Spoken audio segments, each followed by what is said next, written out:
నిరంతరం నీ ఊహల్లో, నీ కళ్ళల్లో, నీ గుండెల్లో నేనుంటానని, నేను ఎంత ఆనందిస్తూ ఉంటానని. 50 ఏళ్లుగా నువ్వు సాగిస్తున్న పయనాలు, సాధిస్తున్న విజయాలు చూస్తూ నా అంతరంగ తరంగాల సాక్షిగా పొంగిపోతున్నాను.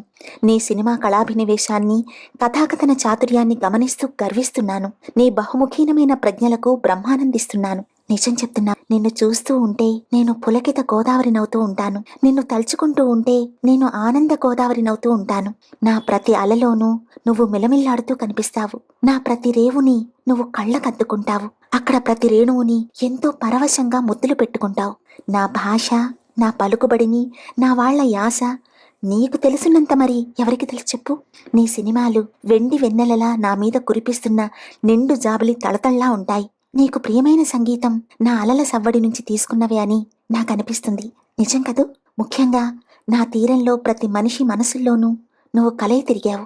వాళ్ల గొంతులతో వాళ్ల కథలు చెప్తున్నావు. మీ పసలపూడిని నేను ప్రత్యక్షంగా చూడలేదని కాదు, ఆ కథలు నా కోసం నా జిల్లా భాష వాడి తరింపచేశావు. ఏది నువ్వు తలపెట్టినా వినూత్నం, ఏది చేసినా అద్వితీయం, అత్యద్భుతం. నీ ప్రతి సృష్టి నిరుపమానం.